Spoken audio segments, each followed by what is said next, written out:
Bismillahirrahmanirrahiim. Casharkan waxaynu ku soo qaadan doonaa sida uu depreciation-ka amba duugoogu ugu dhaco asset-ka. Waa maxay haddaba straight line depreciation method? Straight line depreciation method waxaa loo isticmaalaa asset-ka la og yahay in uu depreciation amba duugow ku dhaco marka la isticmaalo waqti oo markaana la charge gareeyo depreciation isku mid ah sanad kasta inta uu sii jirayo asset-keenu. Inta badan habkan waxaa loo isticmaalaa dhismayaasha. Marka aynu doonayno in aynu samayno straight line depreciation, in aad barato formuladan aad ayay muhiim u tahay. Marka depreciation per annual marka ugu horeysa waxaynu ku bilaabi doonaa original cost-ki aynu ku soo iibsanay asset-keena. Waxaynu ka jari doonaa estimated residual value-ga asset-ka. Intee in leeg ayaynu is odhan karnaa asset-keenu wuu isbedelayaa marka la isticmaalo. Haddii aynu haysano machine lifekiisu yahay 10 sano, intee in leeg oo residual value ayuu yeelanayaa asset-keenaasi waqtiga ugu dambeeya. Intee in leeg ayaynu ku iibin doonaa ama aynu ku xaraashi doonaa. Waxaa laga yaabaa in aynu ku soo iibsanay $50,000 laakiin uu residual value-geenu uu ahaa $5,000 oo laga jari doono. Taasi waa inta aynu ku xaraashi doono 10 sannadood kadib. Taasna waxaa la yiraahdaa residual value, waxaana laga jari doonaa original cost-keenii. Haddaba cost-keena oo laga jaray residual value-geena oo loo qaybiyey waqtiga uu sii shaqayn karo asset-keenu waxay inoo soo saaraysaa depreciation charge per annual-keena. Intaas la bartaana aad ayay muhiim inoogu tahay. Haddaba aynu eegno example-kan sidii aynu uga shaqayn lahayn. Wuxuu ku oranayaa example-keenani Mr. Mary waxay iibsatay dhisme 31 July 2019. Dhismahaas oo qiimihiisu uu ahaa $150,000. Dhismahaas oo la rajaynayay in uu sii jiri karo 5 sannadood. Residual value-giisuna uu ahaa $20,000.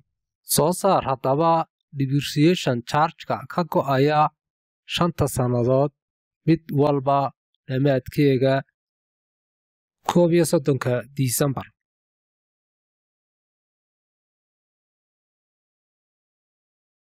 Mr. Mary bolisigeeda koowaad wuxuu ahaa in ay u isticmaasho depreciation-keega straight line base oo sanad buuxa ah lagana bilaabi doono sanadka asset-ka la helay.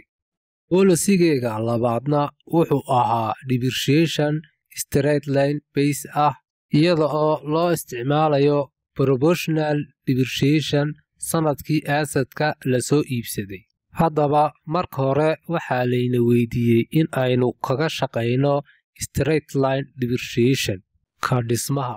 Markaa ta koowaad waxaynu ka soo qaadanaynaa in markii aynu helno asset-ka aynu charge garaynayno sanad buuxa. Weydiinta labaadna waxay ku odhanaysaa waxay ku xidhan tahay waqtigii aynu asset-ka helnay aynu proportional charge ku charge garayno depreciation-ka tirada bilaha asset-ka aynu haysanay oo dhammaystiran. Haddaba waxaynu ognahay in aynu helnay dhisme qiimihiisu yahay $150,000. Waxaynu ognahay in residual value-giisu yahay $20,000. Waxaynu ognahay in inta la sii isticmaali karo ay tahay 5 sano. Sidoo kalena waxaynu ognahay in sanadka dhammaadkiisu yahay 31 December. Haddaba page-keena ayaynu laba u kala qaybsan doonaa si aynu ugaga shaqayno su'aasha koowaad iyo ta labaad. Waxaynu ku horeyn doonaa weydiinteenii koowaad waxaynu kaga shaqayn doonaa innaga oo charge garayn doona depreciationka sanad dhammaystiran. Haddaba straight line depreciationkeenu wuxuu noqon doonaa marka koskii assetkeena oo ahaa 150,000 laga jaro residual value-geena oo ahaa 20,000 oo loo qaybiyey inta uu assetkeenu sii jiri karo oo ah 5 sano. Markaa aynu ka shaqayno, waxaa inoo soo baxay depreciation charge ah $26,000 sanadkiiba. Haddaba waxaynu ognahay in aynu dhismaha aynu helay 31 July 2019. 31 July 2019 waxaynu ku bilaabi doonaa original koskii assetka oo ahaa $150,000. Waxaynu dhibid garayn doonaa dhismaha assetka qiimihiisa. Sanad kastaana markuu dhammaado waxaynu adjustment ku samayn doonaa depreciation account-ka. Haddaba 31 December 2019 markuu dhammaaday sanadkii koowaad, waxaynu charge garayn doonaa depreciation. Markaynu depreciationka qoraynana waxaynu u soo gaabsan doonaa DEPN waayo depreciation way dheer tahay. Aanan asset value-ga ka yarayn doonaa 26,000 oo ka jari doonaa. Haddaba taasina waxay noqonaysaa sanad buuxa xilligii aynu assetka helay.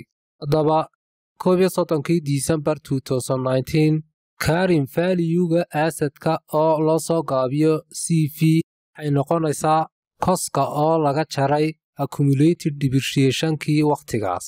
Markaa 150,000 oo laga jaray 26,000 waxay noqonaysaa 124,000 oo carrying value-gii sanadka ugu horeeyay ee dhammaaday ah. Haddaba waxaynu doonaynaa in aynu diyaarino 5 sannadood. Aynu samayno inta inoo harsan ee uu sii jiri karo dhismuhu. Xusuusnow, habkan straight line-ka waxaynu charge garayn doonaa sanad walba charge isku mid ah. Haddaba sanadka ku xiga dhammaadkiisa 2020-ga waxaynu charge garayn doonaa depreciation charge isku mid ah oo ah 26,000, taas oo ku siinaysa carrying value-gii waqtigaas oo ah 98,000. Markaa iminka asset current value-geenani waxay noqon doontaa book value-ga, taas oo laga arki doono sanadka dhammaadkiisa statement of financial position-ka Mr. Mary. Soo qaadano 31 December 2021 waxaynu samaynay depreciation adjustment-gii sanadka dhammaadkiisa oo ah $26,000, taas oo la mid ah carrying value-ga waqtigaas oo laga jaray accumulated depreciation-ka oo ina siinaya 27,000. Okay, taas halkaa aynu ku dhammayno. 31 December 2022 depreciation ayaa dhacay ah 26,000, taas oo la doonayay in lagu yareeyo value-ga assetka. 27,000 oo laga jaray 26,000 waxayna siinaysaa 46,000 oo ah carrying value-gii 31 December 2022. Markaa ugu dambeyntii waxaynu qaban doonaa 2023 oo noqonaya sanadkii shanaad. Sanadka dhammaadkiisa waxaynu charge garayn doonaa straight line depreciation charge oo isku mid ah sanad kasta oo ah 26,000. Sanadka dhammaadkiisa waqtigaas oo ku siinaya carrying value ah 20,000. Waxaad ogaataa in carrying value-ga sanadka ugu dambeeya uu la mid yahay residual value-ga markay 5 sannadood dhammaadaan, taas oo macnaheedu tahay in ay gaadhay xilligii la sii iibin lahaa dhismaha. Markaana la isbarbar dhigo residual value-geenii in aynu faa'iido ku jirno iyo in aynu khasaarnay. Iminka waxaynu doonaynaa in aynu ku samayno journal posting. Haddaba dib aynu ugu noqonno. Marka hore waxaynu doonaynaa in aynu record garayno original coskeenii assetka oo ahaa $150,000. si aynu taas u samayno waxaynu u baahannahay in aynu furanno non-current asset cost account. ugu horeyn waxaynu qori doonaa account la yidhaahdo building cost account. waxa aad xusuusnaataan in uu account-kani yahay asset account oo uu tegi doono statement of financial position ama SFP. si aynu u record garayno assetkan waxaynu soo qaadan doonaa koskii ugu horeeyay. waxaan dhigi doonaa debit asset cost account kii 31 July 2019. waa waqtigii uu dhismuhu ina soo galay. aynu ka soo qaadno in kaashkaas laga bixiyey cash bankeena oo ahaa $150,000. imikana waxaynu doonaynaa in aynu record garayno depreciation-ka sanad walba. haddaba 31 December 2019 waxaynu samaynay depreciation charge ah $26,000. dib aynu ugu noqono noodkeenii aynu xusuusanana double entry-ga waxaynu dhibitka dhigi doonaa depreciation-ka oo expense account ah. waxaynu credit-ka dhigi doonaa accumulated depreciation account-ka. ilaa waata aynu qaban doono sanad kastaba dhammaadkiisa marka aynu charge garaynayno depreciation-ka. haddaba waxaynu imika u baahannahay in aynu furanno account kale. waxaynu u bixin doonaa building accumulated depreciation account. waxaanad xasuusnaataan in accumulated depreciation-ku ka mid yahay statement of financial position-ka amba SFP-ga. dhibitka waxaa geli doonaa depreciation expense. credit-kana waxaa geli doonaa accumulated depreciation-ka.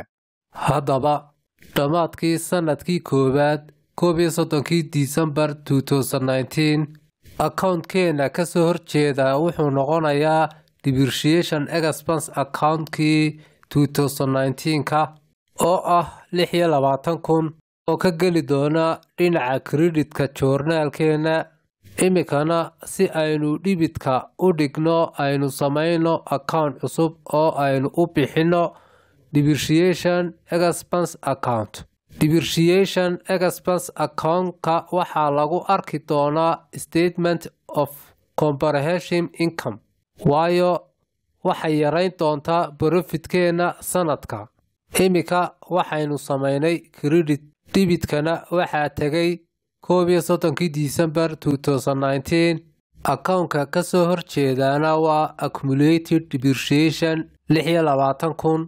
imika waxaynu soo dhammaynay original coskeenii iyo depreciation-keenii. waxaynu u baahannahay in aynu close garayno ledger account-keena sanadka dhammaadkiisa. aynu ku bilowno depreciation expense account. laakiin closing balance-kan uguma yeedhayno balance carried for waayo ma doonayno in aynu furno sanadka dambe. waa la xidhi doonaa account-nada expenses-ka amba income-ka ah. haddaba marka aynu doonayno in aynu xidhno expenses-kii sanadkii tegey statement of comprehensive income balance-kani wuxuu noqonayaa expense-kii sanadkan ee statement of comprehensive income oo ah $26,000. waxaynu marin doonaa double underline account-kan. taasina waa totalkii. sidaas ayaynu kaga tegi doonaa. waxaanad ogaataa in aanu jirin opening balance halkan. halkaas ayaynu kaga tegi doonaa si depreciation-ka sanadka dambe uu u noqdo depreciation-ka sanadkaas oo keliya. dib aynu ugu noqonno cost account-kii dhismaha. waxaynu arkaynaa totalka yaala dhibitka in uu sidiisii yahay $150,000 oo aanu weli isbedelin waayo dhismaha cost account-kiisu waa asset. lamana samayn doono sida expense-ka looga saaray. isagu wuxuu yeelan doonaa closing iyo openba waayo bilowga sanadka dambe waa in aad haysataa koska asset-keena. marka waxaynu samayn doonaa sideenii hore carrying forward iyo book forward 31 December 2019 balanska carry forwardkeenu wuxuu ahaa 150,000 oo assetkeeni ah markaana balanska 1 January 2020 balanskeena book forward wuxuu noqonayaa 150,000 mid kasta oo ka mid ah statement of financial position waxaa lagu samayn doonaa carry forward iyo book forward mid kasta oo ka mid ah statement of comprehensive income account income-ka iyo expense-kaba waa laga saari doonaa dhammaadka sanad kasta sidoo kalena aynu samayno accumulated depreciation mar kale tanina waa statement of financial position marka waxaynu samayn doonaa carry forward iyo book forward labadaba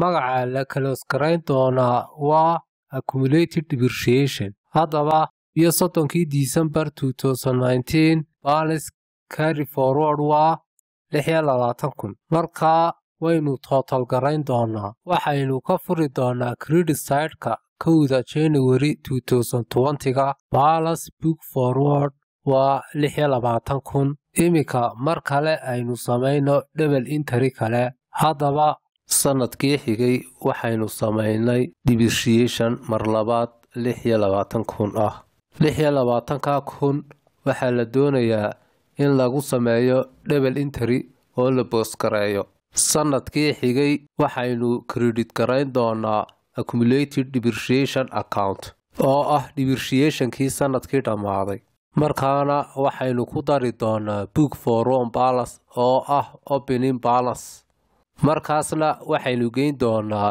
debit entry depreciation expense account 31 December 2020 accumulated depreciationkii sanadka oo ah 26,000 taas oo noqonaysa boostingkii 2020ga waxbana kama bedelayaan koskeeni weli waa 150,000 haddaba aynu ka saarno kan waayo waa expense-kii dhammaadkii sanadka 31 December 2020 expense-keeni wuxuu noqonayaa 26,000 waynu ka saari doonaa si aynu u xidhno mar kale imika aynu eegno accumulated depreciation-ka waxaynu aragnaa closing balance-keeni mar labaad aynu geyno debit side-ka balanska aynu haysanaa wuxuu noqonayaa 52,000 wuxuunu noqon doonaa opening balance-ka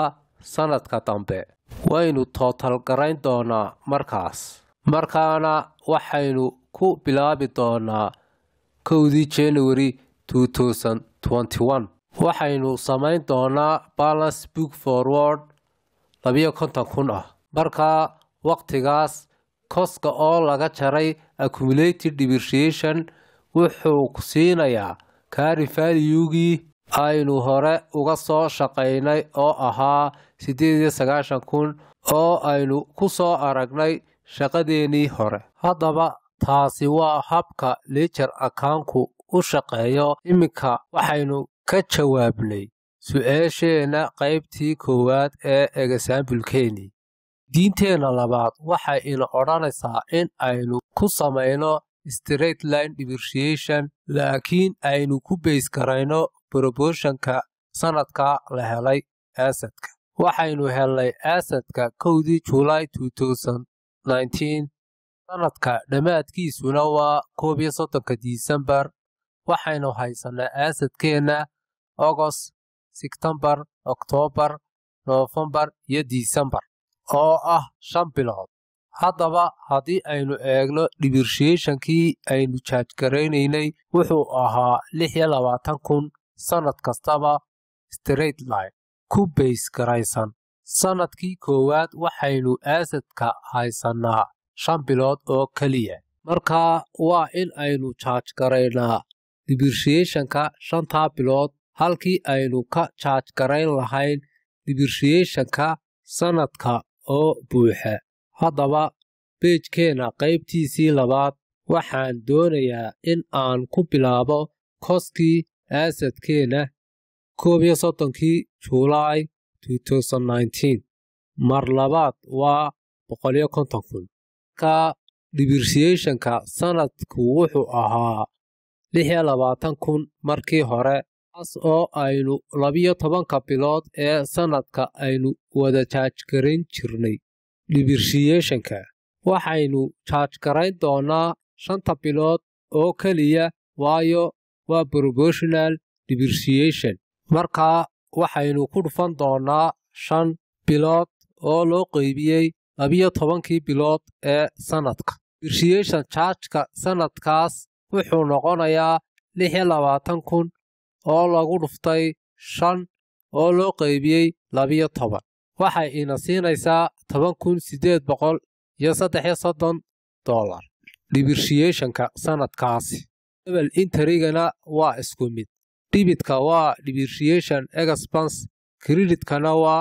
accumulated depreciation imikana aynu tagno carrying value-gii 31 December 2019 way kala duwanaanayaan oo waa 139167 haddaba taasi waa habka proportional depreciation-ku ay u shaqayso sanadka ugu horeeya ee wax la helay imika waxaynu balanskii aynu ku furi doonaa 1 January 2020 markaa 31 December 2020 waxaynu u isticmaali doonaa dhismaha depreciation-kii inaga oo charge garayn doonaa depreciation-kii sanadka oo dhan ee ahaa 26,000 taas oo ina siinaysa carrying value-ga 31 December 2020 oo ah 113167 waynu sii wadi doonaa 31 December 2021 depreciation-ka oo ah 26,000 oo ina siinaya CV-ga ama carrying value-ga qiimaha buuggeena ah 87167 markaana December 2020 depreciation-ka dhismaha ee sanadkani waa 26,000 oo ah 61167 oo ah 2022-ga dhammaadkiisa aynu sii wadno 31 December 2023 depreciation ayaa laga jaray ah 26,000 taas oo ina siinaysa 35167 oo ah carrying value-ga 31 December 2023 markaa waxaynu gaar u soo samaynay depreciation charge-kii bilihii aynu helay asset-keena ee sanadkii koowaad oo aynu asset-keena ka haysanay 5 bilood 2019kii sanadkii labaad saddexaad afraad iyo shanaadna waxaynu depreciation-ka charge garaynay sanadka oo dhan sanad kastaba kaasina waa straight line depreciation waanad mahadsantihiin